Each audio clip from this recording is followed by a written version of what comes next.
Wakil Ketua Komisi 8 DPR RI Aceh Hasan Syazili meminta pemerintah siap dan mewaspadai bahaya banjir selanjutnya. Mengingat curah hujan ke depan sangat deras terjadi merata di seluruh daerah di Indonesia. Anggota Komisi 10 DPR RI menyambut positif rencana Menteri Pendidikan dan Kebudayaan yang ingin meminimalisasi atau meringkas beban administrasi guru untuk memaksimalkan peran dan tanggung jawab guru sebagai tenaga pendidik. Komisi 2 DPR RI menyoroti pro kontra eks-koruptor menjadi calon kepala daerah dan mendorong calon kepala daerah dengan kualifikasi terbaik.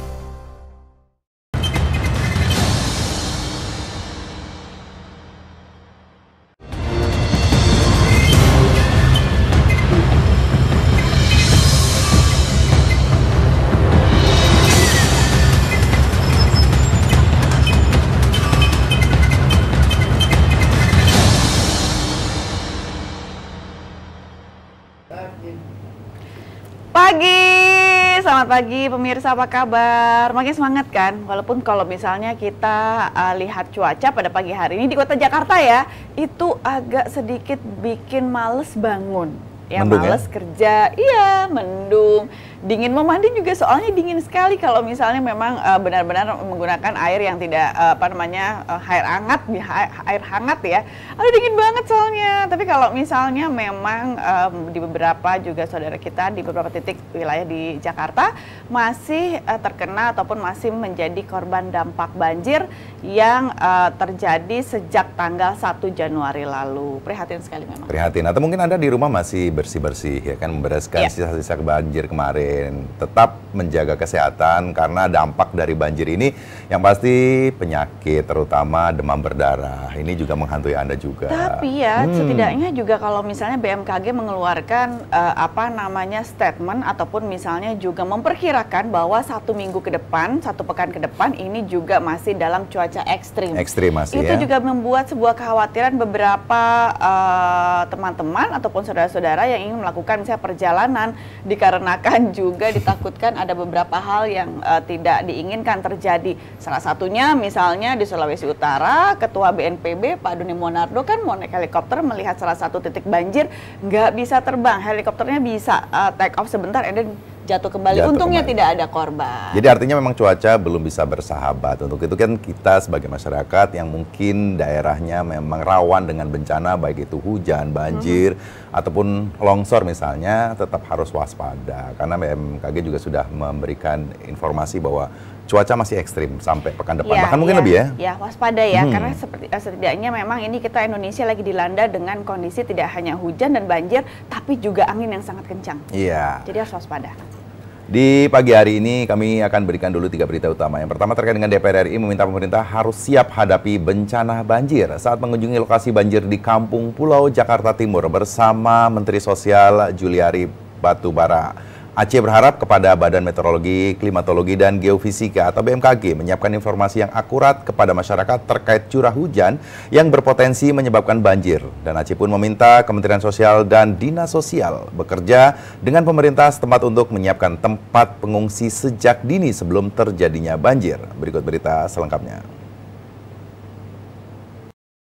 Wakil Ketua Komisi 8 DPR RI Aceh Hasan Syazili meminta pemerintah siap dan mewaspadai bahaya banjir selanjutnya. Mengingat curah hujan ke depan sangat deras terjadi merata di seluruh daerah di Indonesia. Ditemui saat mengunjungi lokasi banjir di Kampung Pulau Jakarta Timur. Bersama Menteri Sosial Juliari Peter Batubara, Aceh berharap kepada Badan Meteorologi, Klimatologi, dan Geofisika atau BMKG menyiapkan informasi yang akurat kepada masyarakat terkait curah hujan yang berpotensi menyebabkan banjir.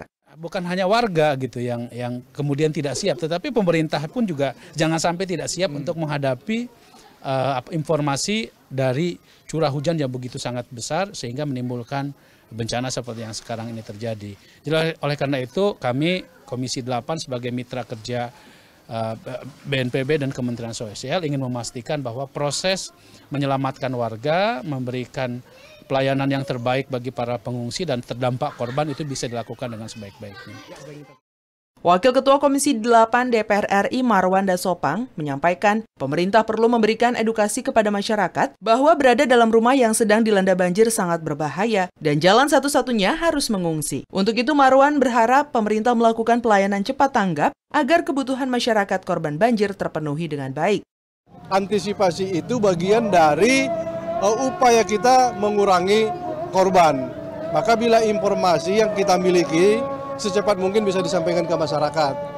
Katakan dari BMKG, katakan dari penjaga pintu, katakan dari berbagai pihak. Dari Kampung Pulo, Habibie dan Bani, TVR Parlemen melaporkan. Wakil Ketua Komisi 8 DPR RI Marwanda Sopang menyampaikan bahwa pemerintah perlu memberikan edukasi kepada masyarakat bahwa berada dalam rumah yang sedang dilanda banjir sangat berbahaya dan jalan satu-satunya harus mengungsi. Untuk itu Marwan berharap bahwa pemerintah melakukan pelayanan cepat tanggap agar kebutuhan masyarakat korban banjir terpenuhi dengan baik. Ya, kalau misalnya juga diharapkan terpenuhi dengan baik, ini juga masih harus melihat bagaimana fasilitas yang didapatkan bagi para pengungsi yang sampai saat ini juga masih mengungsi, belum bisa kembali ke rumah.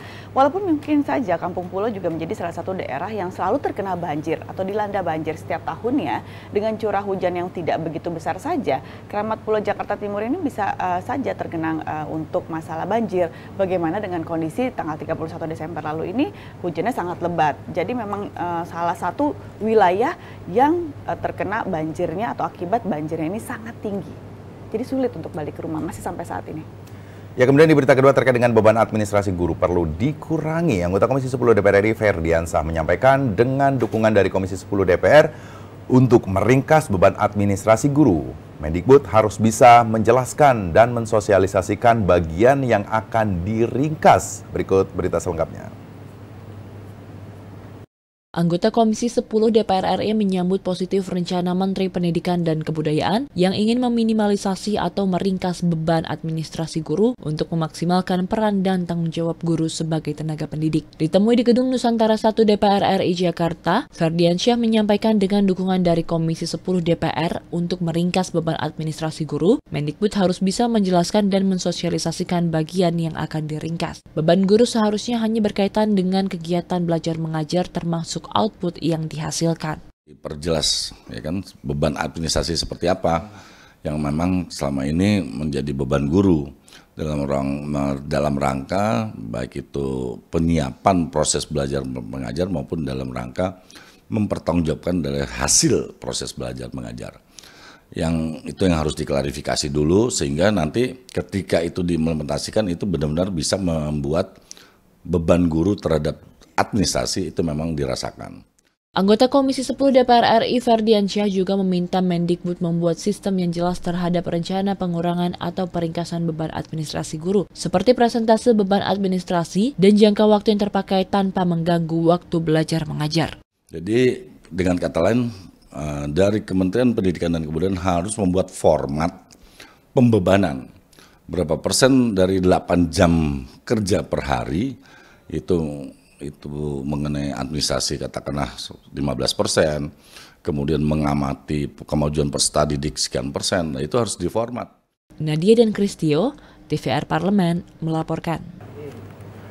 Ferdiansyah meminta Mendikbud membuat sistem yang jelas terhadap rencana pengurangan atau peringkasan beban administrasi guru seperti presentasi beban administrasi dan jangka waktu yang terpakai tanpa mengganggu waktu belajar mengajar. Ya, memang sistem belajar mengajar di Indonesia ini akan segera ada beberapa sistem memang mungkin dirubah oleh menteri yang sekarang dan kemudian juga memang ada beberapa unsur administrasi yang dilakukan guru sampai saat ini karena memang untuk masalah output apa yang harus dihasilkan oleh para tenaga pendidik di Indonesia, terutama yaitu guru kepada anak-anak didiknya, karena memang kalau pada saat beban administrasi ini terlalu besar, so untuk masalah fokus terhadap belajar mengajar juga pastinya akan juga berbeda.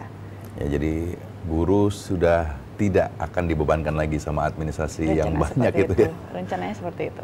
Kemudian di berita ketiga terkait dengan DPR RI, soroti calon kepala daerah ex-koruptor. Anggota Komisi 2 DPR RI Mardani mendukung ide KPU melarang ex-koruptor menjadi calon kepala daerah yang berkaca.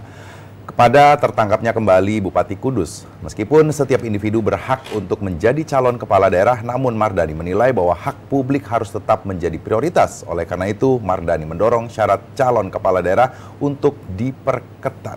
Berikut berita selengkapnya. Komisi 2 DPR RI menyoroti pro kontra eks-koruptor menjadi calon kepala daerah dan mendorong calon kepala daerah dengan kualifikasi terbaik. Ditemui di gedung DPR RI Senayan, Jakarta baru-baru ini, anggota Komisi 2 DPR RI Mardani mendukung ide KPU melarang eks-koruptor menjadi calon kepala daerah yang berkaca dari tertangkapnya kembali Bupati Kudus. Meskipun setiap individu berhak untuk menjadi calon kepala daerah, namun Mardani menilai hak publik harus tetap menjadi prioritas. Oleh karena itu, Mardani mendorong syarat calon kepala daerah yang diperketat sehingga publik dapat memperoleh pilihan calon kepala daerah yang berkualitas. Saya setuju memperketat calon, ya, sehingga syarat-syarat calon itu betul-betul dibuat karena kita akan menyerahkan demikian banyak urusan publik kepada calon ini.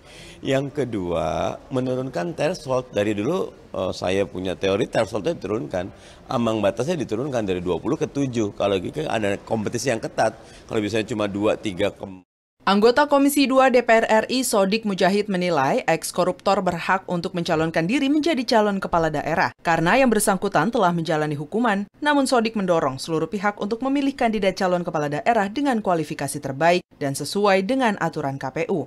Koruptor-koruptor yang sudah mereka menjalani hukuman, istilah agama mereka sudah kifarat begitu ya.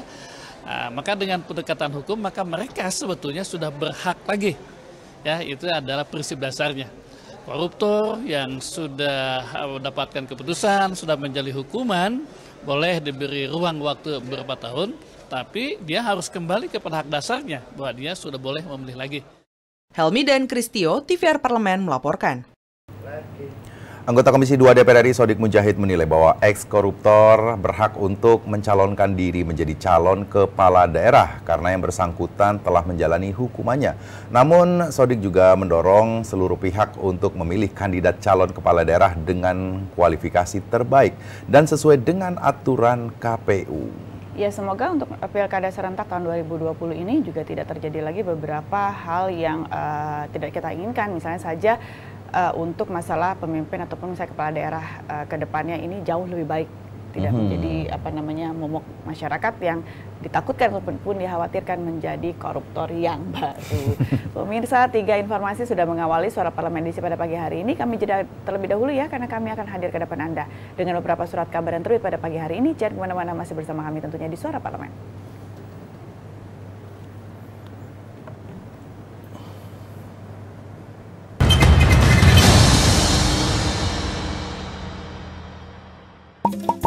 Mari berpartisipasi dalam penyusunan naskah akademik dan rancangan undang-undang. Saat ini, masyarakat dapat berpartisipasi menyampaikan aspirasinya terkait naskah akademik dan rancangan undang-undang yang sedang disusun di Pusat Perancangan Undang-Undang Badan Keahlian DPR RI melalui aplikasi SIMAS PUU. Bagaimana caranya? Simak sampai akhir ya.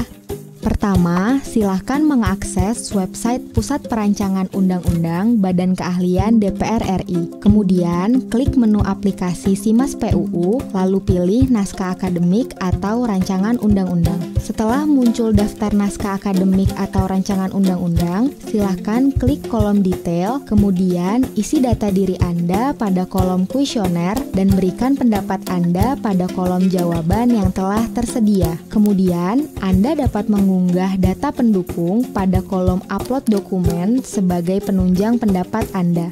Mudah bukan? Ayo berpartisipasi menjadi bagian dalam perancangan undang-undang.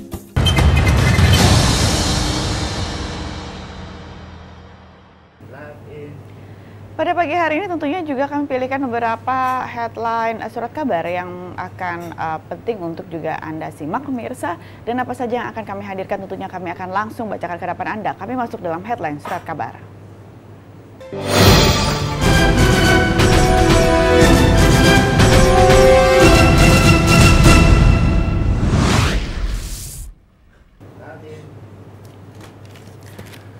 Surat kabar pertama yang saya akan bacakan di Harian Kompas. Pada pagi hari ini mengangkat Indonesia akan lebih intensif hadir di Laut Natuna menghadapi masuknya kapal-kapal nelayan dan kapal pemerintah Cina di zona ekonomi eksklusif atau ZEE Indonesia di Laut Natuna Utara. Pemerintah Indonesia harus mengambil sikap tegas non-kompromi. Indonesia juga akan mengedepankan penegakan hukum serta pendekatan kehadiran yang lebih intensif, baik lewat kapal patroli maupun kapal nelayan.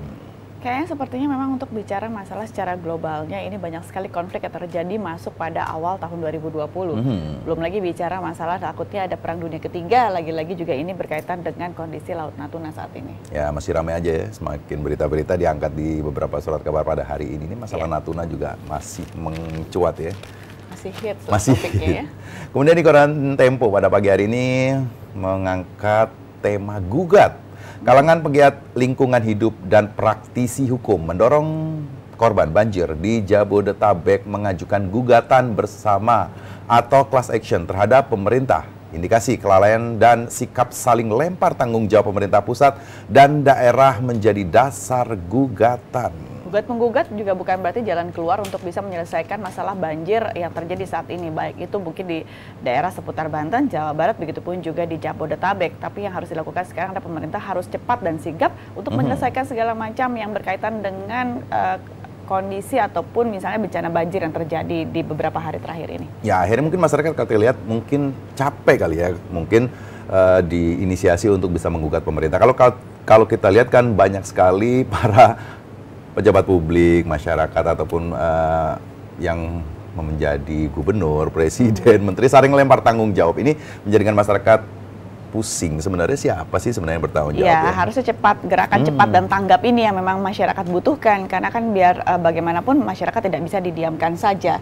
Masyarakat merasa ini belum ada satu sentuhan yang begitu besar membantu para saudara-saudara kita yang terkena dampak banjir beberapa hari terakhir. Sebenarnya itu saja, bukan berarti juga bahwa pejabatnya yang harus hadir, tapi bagaimana bantuan-bantuan ataupun sikap cepat tanggap ini yang dibutuhkan oleh para masyarakat untuk sebuah bantuan besar, ya kan, akibat banjir kemarin.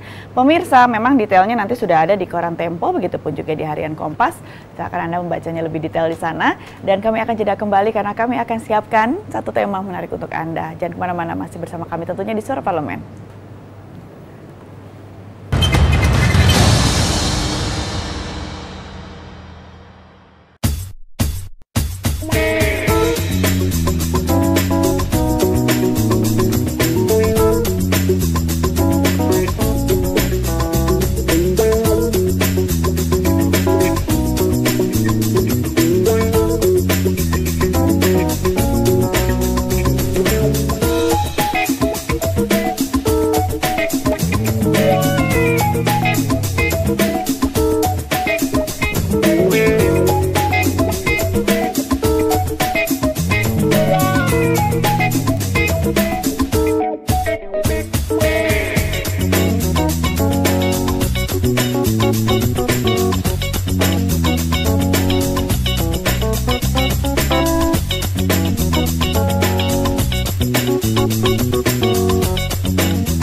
Pemirsa, membuka awal tahun 2020 atau yang banyak juga menyebut bahwa 2020. Nah, tapi kalau misalnya kita bicara masuk tahun 2020 ini juga banyak sekali masalah yang beredar. Ataupun misalnya kita bicara masalah secara skala internasional, secara skala dunia, salah satunya adalah ditakutkan akan terpecah kembali Perang Dunia Ketiga. Ini juga dilihat dari salah satu jenderal besar dari Iran, itu meninggal dunia diakibatkan juga tewas karena memang ada serangan dari Amerika Serikat ke Iran.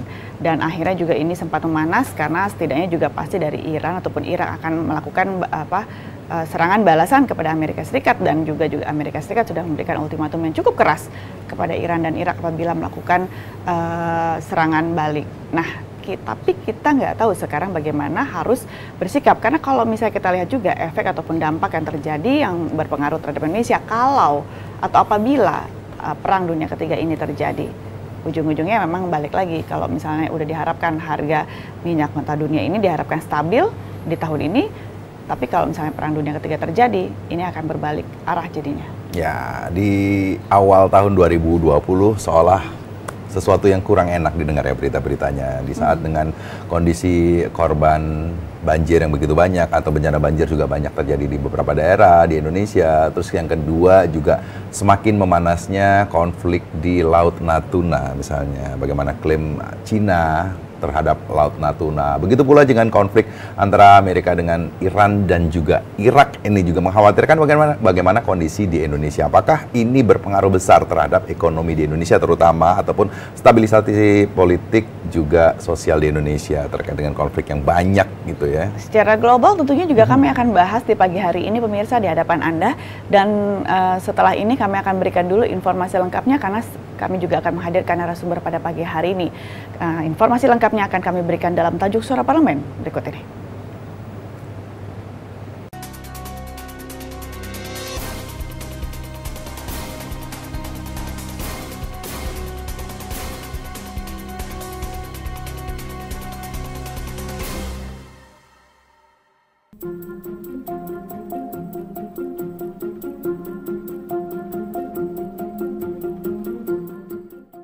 Akankah terjadi perang dunia ketiga? Tensi geopolitik antara Amerika Serikat dan Iran memanas karena Amerika Serikat dikabarkan telah menembak mati petinggi pasukan militer Iran. Eskalasi tersebut menandai semakin terpecahnya Amerika Serikat dengan Iran. Jenderal Qasim Soleimani yang merupakan pemimpin dari Quds Force selaku satuan pasukan khusus yang dimiliki Revolutionary Guards atau salah satu bagian dari pasukan bersenjata Iran, dikabarkan tewas dalam serangan udara yang diluncurkan oleh Amerika Serikat di Baghdad. Serangan udara yang diluncurkan oleh Amerika Serikat terjadi di dekat Bandara Internasional Baghdad. Pentagon telah mengonfirmasi tewasnya Soleimani dalam sebuah serangan yang diluncurkan Amerika Serikat menggunakan drone. Serangan udara yang diluncurkan oleh Amerika Serikat di Baghdad merupakan eskalasi yang semakin panas dalam beberapa waktu terakhir. Sebelumnya, seorang kontraktor asal Amerika Serikat diketahui tewas dalam serangan roket di markas militer Irak di Kirkuk. Pembunuhan tersebut kemudian direspon Amerika Serikat dengan menyerang pasukan militer yang dibackingi Iran di Irak. Selepas itu, kedutaan besar Amerika Serikat di Irak diserang oleh Kataib Hezbollah, kelompok milisi yang dibackingi oleh Iran. Jika ditarik lebih jauh, tensi Amerika Serikat dan Iran sudah panas sejak tahun 2008 silam, kala Amerika Serikat menarik diri dari kesepakatan internasional yang bertujuan untuk membatasi ruang gerak Iran dalam mengembangkan senjata nuklir. Sejak awal menjadi presiden, Trump sebenarnya selalu menunjukkan keengganannya dalam berperang melawan negara Timur Tengah. Pasalnya, biasanya yang harus dikeluarkan untuk berperang memang tidak murah. Namun serangkaian eskalasi tensi geopolitik antara negeri Paman Sam dan Iran dikhawatirkan akan membuat kesabaran Trump habis. Pada akhirnya, memang potensi perang antara Amerika Serikat dan Iran tak bisa dikesampingkan.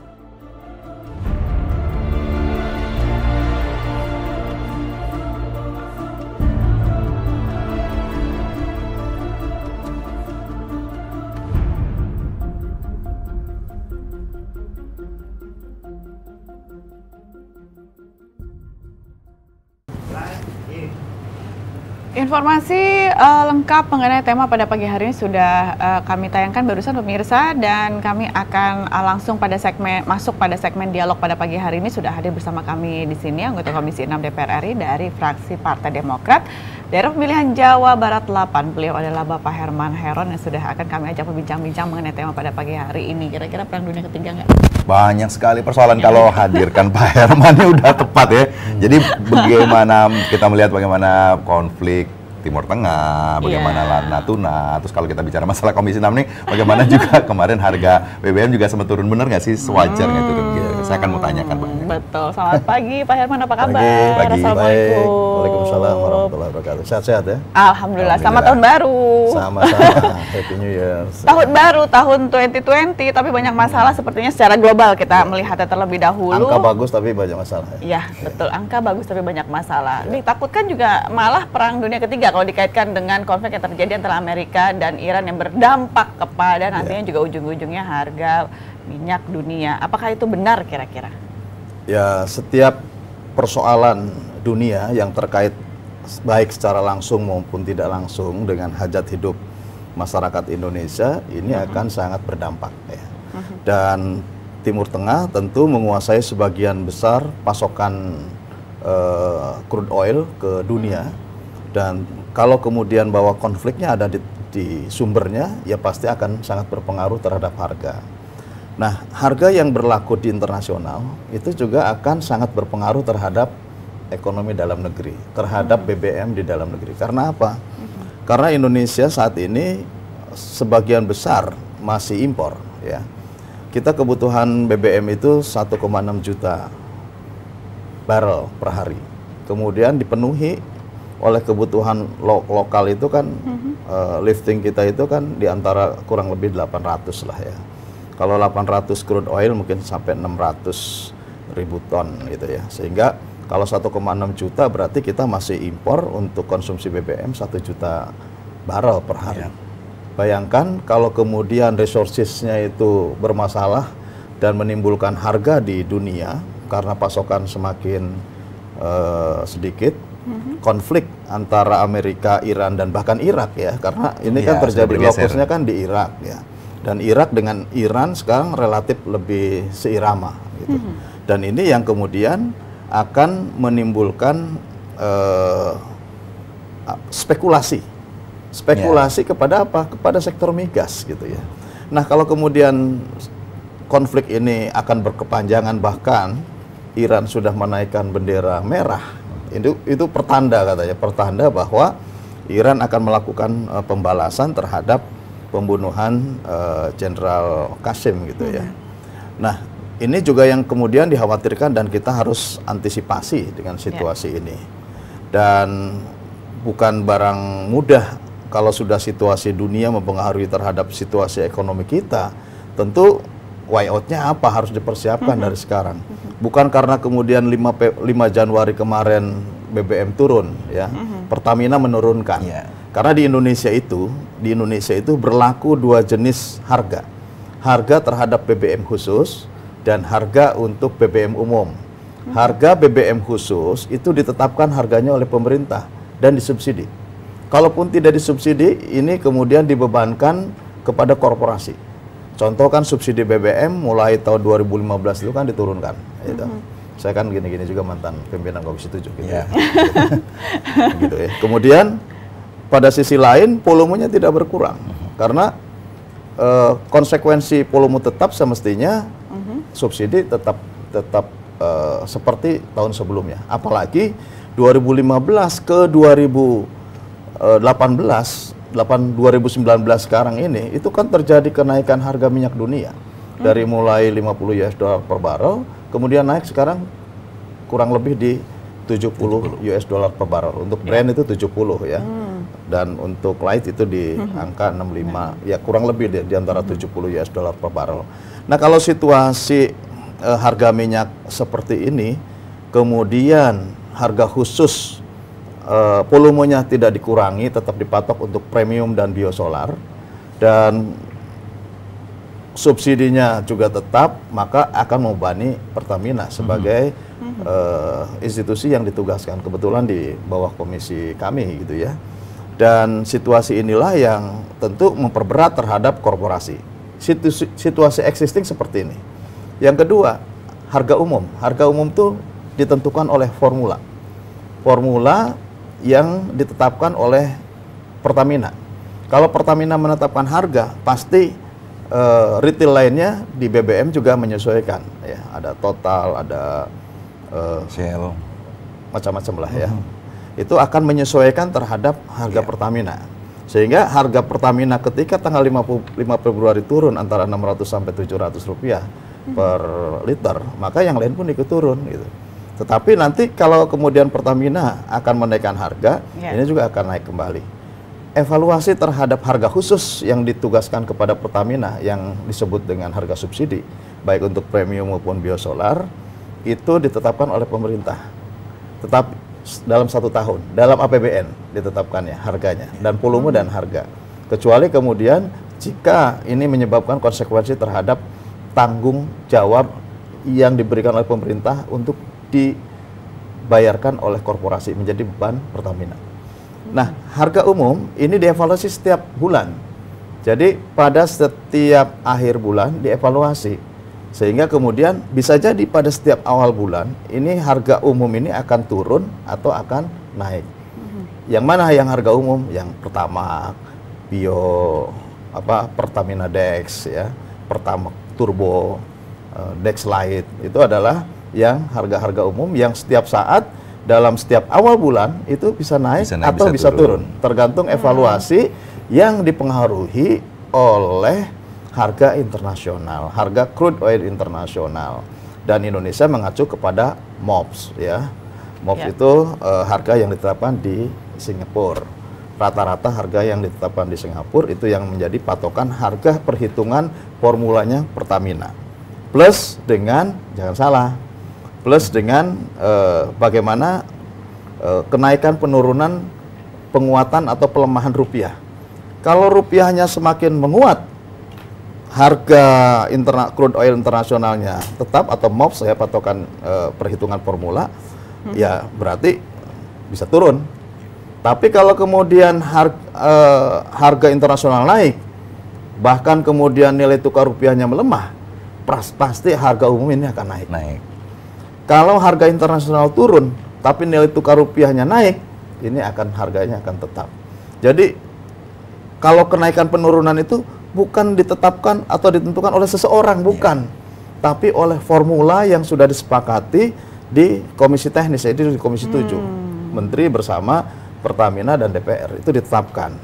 Nah, sehingga itu yang dijadikan patokan perhitungan Pertamina untuk terjadinya kenaikan atau penurunan harga BBM umum, gitu ya.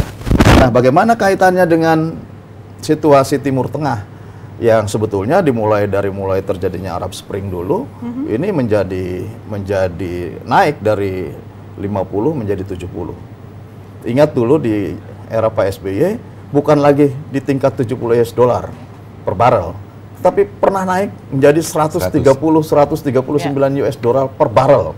Bayangkan pada waktu itu, pada waktu terjadinya konflik juga di Timur Tengah dan produksi meningkat. Cina pada waktu itu tumbuh, gitu ya. Nah, kenapa juga kemarin hasil evaluasi Pertamina untuk harga umum turun? Karena ekspor Cinanya turun. Jadi produksi di Cina turun, kebutuhan minyak Cina turun. Kemudian Amerika juga menahan terhadap pembelian minyak mentah. Sehingga kemudian harga internasionalnya juga turun, gitu. Kalau demand-nya turun, supply-nya tetap, pasti harga akan turun. Nah, konflik memicu kembali. Bahkan dari mulai hari Jumat yang lalu, itu terjadi kenaikan rata-rata itu 4% untuk crude oil, ya, pada berbagai jenis. Nah, kalau situasi seperti ini, apakah nanti di akhir bulan Januari akan dievaluasi sehingga awal Februari akan naik kembali harga BBM yang umum? Pak Erick Thohir kemarin menyampaikan bahwa ada strategi yang bisa dilakukan, yaitu dengan menaikkan kadar B-nya menjadi B30, ya. Jadi bionya dinaikkan dari 20 menjadi 30. Saya rasa ini bukan jawaban juga, gitu ya. Karena kalau kemudian bahwa palm oil ini bisa dijadikan zat penyampur untuk BBM, khususnya yang biosolar, kenapa tidak dari dulu, gitu? Berarti apa? Produk palm oil untuk dijadikan BBM masih kurang ekonomis, gitu. Nah, sehingga harus dihitung ulang. Jangan kemudian bahwa dalam rangka mengurangi ketergantungan crude oil kita terhadap dunia internasional, karena kalau kebutuhan net BBM langsung ke usernya adalah 1 juta, mungkin crude oilnya sekitar 1,3–1,4 juta crude oilnya, ya. Nah, kalau kemudian crude oilnya naik, berarti kan net 1 jutanya juga akan naik harga ini, dan ini akan membebani terhadap masyarakat. Lantas kemudian dengan menggunakan menaikkan dari B20 menjadi B30, ini kan naik sekitar 10%. Bahkan berencana untuk biosolar ke depan akan menjadi B50. Ya. Jadi ini sebetulnya solusi juga yang harus dihitung keekonomisannya. Jangan sampai kemudian pasar dalam negeri yang ditekan karena untuk memenuhi terhadap harga yang lebih ekonomis di BBM, di fuel, kemudian menurunkan juga terhadap harga palm oil. Dan kalau kemudian palm oil turun, berarti para petani sawit juga akan menderita penurunan harga. Nah, ini sebuah siklus yang menurut saya harus diperhitungkan betul. Dan secara ekonomi, tentu hukum-hukum ekonomi itu akan terus berlangsung. Ada demand, ada supply. Kemudian ini sangat bergantung terhadap negara-negara besar yang produksinya besar. Kalau Cinanya sedang turun produksinya, pasti juga permintaan terhadap minyaknya akan turun. Kalau turun, produksi tetap, berarti harga juga akan turun. Tapi suatu saat, karena konflik terjadi di Timur Tengah, ya, kemungkinan tidak akan berakhir cepat atau segera antara konflik Iran dan Amerika Serikat, berikut dengan mungkin nanti turunannya. Bahkan Iran sudah mengancam akan merusak terhadap kilang-kilang minyak yang ada di Timur Tengah milik Amerika Serikat, mungkin ke Arab Saudi juga akan ada efek gitu ya. Nah, kalau ini terjadi, ya kita siap-siap juga gitu. Apa langkah-langkahnya? Bukan hanya persoalan B20, B30 gitu. Tetapi persoalan misalkan, dan bukan juga persoalan kilang. Wong kita aja dihadapkan kepada persoalan harga gas sampai saat ini belum ada solusi. Ditahan dulu Pak Herman, karena nanti kalau misalnya untuk masalah beberapa konflik ataupun dampak dari konflik yang antara Amerika dengan Iran ini masih terjadi sampai saat ini, memang tentunya juga tidak main-main untuk dampak yang akan terjadi juga, atau misalnya efek yang akan juga dirasakan oleh Indonesia. Kami akan kembali setelah jeda berikut pemirsa. Jangan kemana-mana, masih bersama kami tentunya di Suara Parlemen.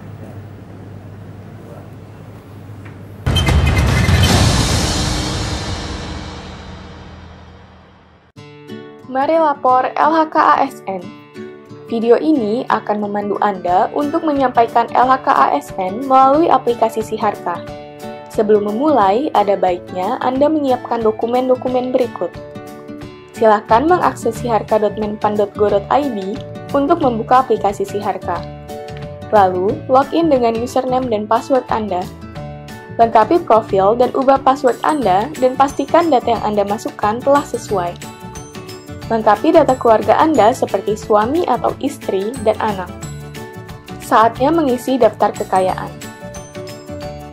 Harta tidak bergerak adalah harta berupa tanah dan bangunan yang didukung dengan bukti kepemilikan dan nilainya ditetapkan berdasarkan NJOP. Harta bergerak adalah harta selain tanah dan bangunan seperti kendaraan bermotor, perabotan rumah tangga, perhiasan, dan lain-lain dengan nilai berupa harga perolehan atau harga tafsiran. Surat berharga adalah harta berupa surat berharga seperti saham, reksadana, dan sebagainya yang dinilai berdasarkan harga perolehan. Uang tunai, deposito, giro, tabungan, dan kas lainnya dicatat sesuai nilai yang tertera pada dokumen. Piutang adalah barang atau uang yang akan diterima di masa yang akan datang berdasarkan kesepakatan. Dan hutang adalah pinjaman yang diterima oleh ASN pelapor maupun suami atau istri dan tanggungan lainnya dari pihak lain yang pembayarannya menjadi tanggung jawab ASN pelapor. Penghasilan yang wajib dilaporkan pada LHK-ASN adalah penghasilan dari jabatan, penghasilan dari profesi atau keahlian, penghasilan dari usaha lainnya, penghasilan dari hibah atau lainnya, penghasilan dari istri atau suami yang bekerja. Sedangkan, pengeluaran yang dicatat adalah perkiraan pengeluaran rumah tangga dan rutin lainnya, seperti listrik, air, transportasi, dan biaya hidup lainnya, serta pengeluaran untuk rekreasi, asuransi, biaya pengobatan, dan sebagainya. Anda telah menyelesaikan pengisian LHK-ASN. Anda dapat memilih kirim ke inspektorat jika laporan telah sesuai, atau memilih edit jika masih perlu dilakukan perbaikan.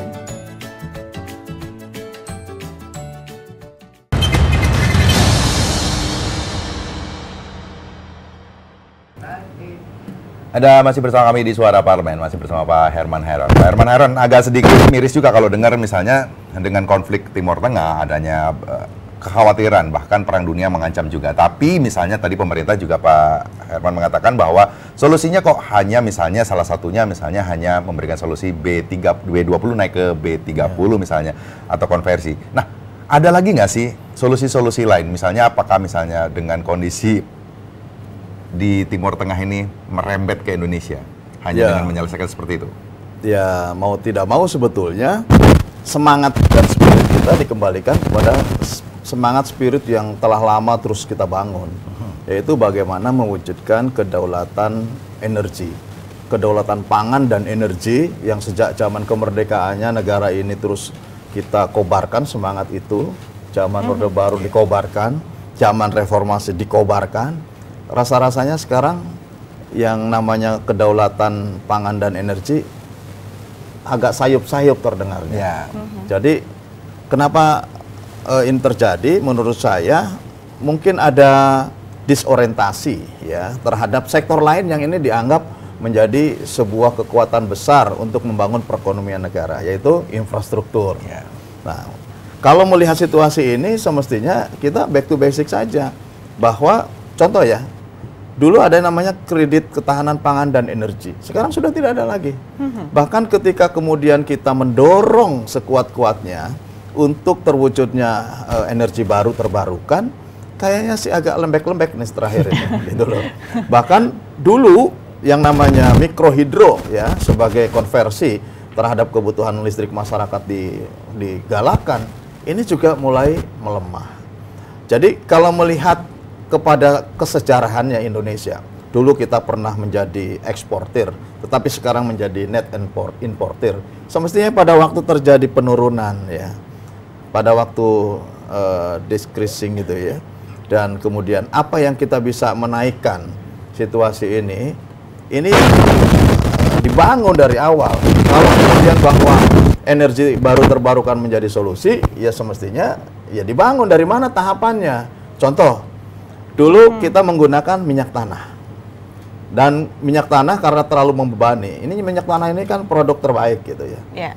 Hanya kemudian dibakar di masyarakat. Masyarakat dulunya dari kayu bakar beralih kepada minyak tanah. Dari minyak tanah kemudian dikonversi kepada gas. Sekarang gasnya semakin mahal gitu. Dan terakhir Pak Presiden marah dengan harga gas yang terlalu tinggi di hulu. Bahkan sampai kepada hilirnya juga melampaui harga yang berlaku di luar negeri. Nah, situasi ini tentu harus kemudian kita pahami. Persoalannya di mana? Karena yang namanya energi yang tidak dapat diperbaharui, ya itu pasti akan habis gitu. Contoh apa? Fosil kita, minyak mentah kita kan semakin turun terus. Kita pernah 1,5 juta, turun 1,4 juta. Konsumsi kita rendah, konsumsi kita di bawah 1 juta. Sekarang konsumsinya naik terus, dan ini akan terus begini, akan naik terus. Produksi minyak kita turun terus. Nah, kalau situasi seperti itu, apa misalkan energi baru terbarukan, apa yang akan didorong? Pertama, untuk mengkonversi dulu kebutuhannya PLN. PLN sekarang dikonversi banyaknya ke batu bara, 60% batu bara. Suatu saat akan habis batu bara. Kalau suatu saat batu bara itu akan habis, kemudian kemana lagi? Apa yang harus cari? Oke, ke air, ke hidro. Hidronya kemudian sekarang agak sayup-sayup gitu ya. Kemana lagi? Ke matahari. Matahari, waktu saya di Komisi 7 itu banyak berpersoalan dengan solar cell-nya. Padahal kita dianugerahi matahari yang terjadwal secara pasti. Terjadwal secara pasti. Setiap hari sepanjang tahun, dari jam 6 sampai jam 5 ada matahari. Kalaupun ketutup sebentar saja karena musim hujan, banyak awan gitu ya. Tetapi, in case rata-rata, bahwa kita memiliki durasi yang pasti terhadap ketersediaan matahari. Tetapi sejauh mana kemudian dikembangkan energi matahari ini menjadi solusi terhadap kebutuhan energi listrik. Yang kedua, wind energy, energi angin. Oke, sekarang sedang dikembangkan. Tapi kan setelah dikembangkan di Sulawesi, tidak bisa lagi kemudian ada ekspansi misalkan. Atau tidak pernah terdengar lagi ada ekspansi kemana. Kemudian energi panas bumi. Panas bumi sejauh mana? Ini harusnya yang dibicarakan. Karena apa? Begitu kebutuhan energi listrik ini sudah terpenuhi, kita kemudian bisa menginisiasi terhadap kebutuhan sektor transportasi yang basisnya adalah dengan energi listrik. Karena apa? Kebutuhan atau resources untuk energi primer listriknya itu sudah basisnya yang renewable, yang dapat diperbaharui. Gitu. Nah, ini yang harus ditetapkan. Dan kalau kemudian bahwa basis dari nabati izin ini juga akan nanti mengkonversi terhadap kebutuhan energi fosil, ya harus dari sekarang. Sawit ya harus dari sekarang dibangun karena ini juga renewable gitu. Ini juga sawit dapat diperbaharui. Basis-basis yang tentu energi primernya berbasiskan atau berbasiskan terhadap yang bisa diperbaharui, ya ini didorong dari sekarang. Pak Herman, tapi kalau misalnya melihat tadi beberapa poin yang Bapak sudah katakan bahwa itu sebenarnya sudah ada terlihat masalah-masalah yang terjadi. Sebenarnya energi baru terbarukan sudah bisa dijalankan. Pembahasan terlalu terlihat memakan waktu yang lama. Tapi kalau misalnya akan berhenti di titik pembahasan, akan kapan kita bisa memulainya untuk bisa menjalankan semua rencana-rencana yang tadi memang sebenarnya masalahnya ya sudah tahu semua. Ya, memang ada target secara nasional. Rencana strategis pengembangan energi baru terbarukan juga ada targetnya. Tapi kan selalu ada di belakang, targetnya nggak pernah terpenuhi, terus di belakang gitu loh. Misalkan sampai 2025, 2027, ya targetnya masih di belakang, belum memenuhi terhadap target yang diharapkan. Ya kalau kemudian bahwa ini juga akan menggerus terhadap devisa, terhadap menaikkan terhadap inflasi. Kemudian kalaupun tidak inflasi harus disubsidi. Kalaupun tidak disubsidi harus membebani Pertamina, membebani PLN. Ya kita memulai basisnya adalah bagaimana memenuhi energi listrik yang berbasiskan energi baru terbarukan, angin, matahari, nabati ya dari palm oil, kemudian dari arus laut bisa dijadikan sebagai sumber energi. Mungkin suatu saat kalau sudah ada generasi yang aman, kita bisa menggunakan teknologi nuklir di situ ya sebagai sumber energi listrik. Nah, kalau kemudian sampai hari ini penggunaan terbesar adalah untuk sektor transportasi, ya ke depan menggunakan motor listrik. Contoh, kalau kita ke Beijing, ke Shanghai, banyak tuh motor-motor dan orang tidak menggunakan helm. Kenapa? Karena itu motor listrik dianggapnya sebagai sebagai sepeda, gitu ya. Sebagai sepeda dianggapnya. Mereka menggunakan listrik. Kenapa mereka menggunakan listrik? Karena infrastrukturnya memadai dimanapun ada. Mereka begitu habis di sini ngecas dimanapun bisa dicas, gitu. Bagaimana cara ngecasnya? Ya itu ada teknologinya, ada sistemnya sendiri, gitu ya. Nah kalau kemudian itu bisa dilakukan, berarti apa?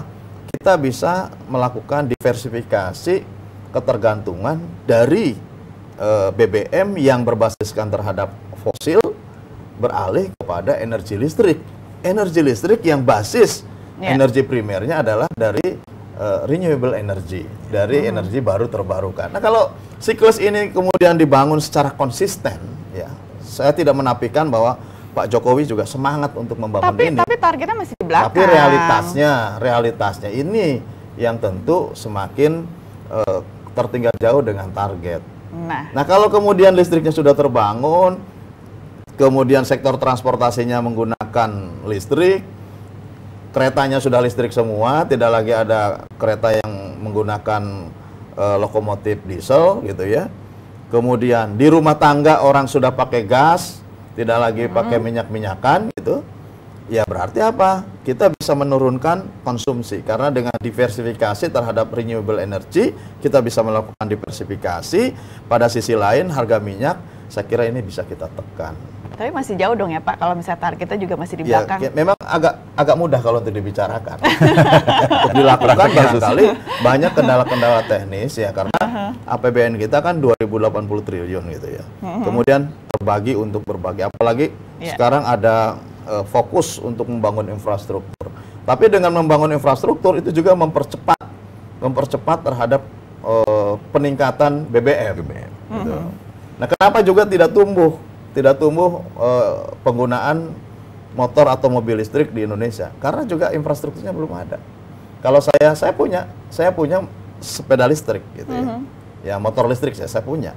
Tapi kalau saya berjalan dari rumah saya ke salah satu tempat kunjungan, terus kemudian di kunjungan itu nggak ada colokan umum gitu, tidak ada soket umum yang untuk ngecas baterai saya, kan tidak akan diizinkan kita ngecas di mana-mana. Gitu. Yang sudah ada contohnya, yaitu ngecas baterai handphone. Itu sudah ada, sudah mulai ada. Sepertinya Indonesia masih tetap menunggu, yang belum tahu kapan ya Pak ya, masih tetap menunggu dalam jumlah waktu mungkin yang cukup lama untuk bisa sampai ke titik tersebut. Sebenarnya mimpi masyarakat Indonesia sudah sangat besar, tapi kembali lagi kita sebagai masyarakat umum infrastrukturnya diminta disiapkan.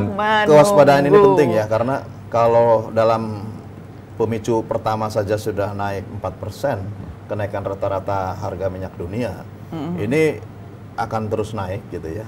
Dan biasanya dalam situasi konflik seperti ini, kan nanti ada yang mendukung, ada yang tidak, ada ngeblok gitu ya, ada ngeblok. Nah kalau kemudian bahwa ini semakin besar kekuatan ini, bahkan prediksi temporary lah ya, sementara ada prediksi bahkan akan terjadinya perang dunia ketiga, oh ini bahaya. Model Cina, Amerika, mereka sudah punya cadangan energinya, cadangan minyaknya sudah punya. Nah, kalau Indonesia yang tidak punya cadangan dan hanya cukup untuk 20 hari, bagaimana nanti gitu loh. Ini yang menurut saya tidak harus kita panik gitu ya. Kita tetap optimis, tetapi kita harus waspada dengan situasi seperti ini. Juga tidak menganggap sederhana dan mudah. Setidaknya kami juga berharap Pak, pada saat minggu depan sudah masuk masa persidangan selanjutnya, langsung segera dibahas oleh Komisi 6 DPR RI bersama pemerintah. Terima kasih Pak Herman Herun sudah hadir pada pagi hari ini. Pemirsa, kini giliran kami akan bacakan ke hadapan Anda untuk kegiatan ataupun agenda anggota Dewan pada hari ini, yang kami hadirkan juga di layar kaca Anda. Di antaranya yaitu pada pukul 10 ada Sekjen Rakor tentang strategi komunikasi, begitupun juga pada pukul 10 ada Kapuslit terima konsultasi DPRD Kabupaten Musirawas Utara. Memang nantinya juga untuk masa persidangan selanjutnya pemirsa akan dibuka kembali pada tanggal 10 Januari tahun 2020. Demikian Suara Parlemen edisi pada pagi hari ini. Saya Yusra Yanti. Saya Medi Nugroho. Tentunya bersama Bapak Herman Herun mengucapkan terima kasih atas perhatian Anda dan sampai jumpa.